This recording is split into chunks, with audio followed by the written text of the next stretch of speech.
কমেন্টে দেখো। কি উড়েছিলাম, প্রচুর উড়েছিলাম, মানে আকাশেই থাকতাম, মাটিতে পাই পড়তো না, ঠিক আছে, মানে জীবনটাকে জুয়া বানিয়ে দিয়েছিলাম, ঠিক আছে। ও মানে ক্লাস 11-এতে এত উড়েছিলাম, যারা এরকম তেল ছিটা মাথায় স্কুলে যেত না, ওরা অব্দি প্রেম করেছে ওই টাইমে, ঠিক আছে।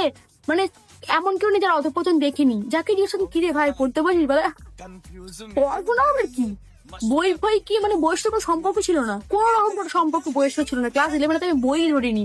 ক্লাস 11-এর রেজাল্ট বাবা আমি জানি না, ওকে ভয়ানক রেজাল্ট দেখলেই আঁকতে উঠবো, ঠিক আছে, কোথায় ছিঁড়ে ফেলে জানিও না, ঠিক আছে। বাপের জন্য রেজাল্ট পাবো, দেখাতেও পারবো না, কেউ দেখলে নেবো, আমি সুইসাইড করে নেবো, ছাদ থেকে লাভ মেরে দেবো, এমন রেজাল্ট।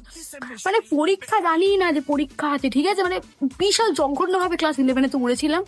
তারপরে জানতামই না যে এইচএস এর একটা বাঁশ অপেক্ষা করছে, আগে তো উঠছি 11-এতে, সিনিয়র বলে কথা, বসে ভাবি যে 11-এ কি ওরা আর উড়েছিলাম। হ্যাঁ, এখন আর কামব্যাকই করতে পারছি না কোনোভাবে, এখন আর ওরকম উঠতেই পারছি না।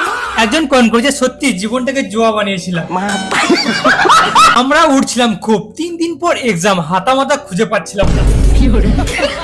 মিষ্টি মুক্তা কমেন্ট করেছে এখন আমরা উঠছি। বোন কলেজে আসো, আকাশ নয় মহাকাশ পার করে চলে যাবো। বানি কমেন্ট করে বলছে আমরা উঠতে পারি না ভাই, সরকার আমাদের ডানা কেটে দিয়েছে সেমিস্টার সিস্টেম বানিয়ে।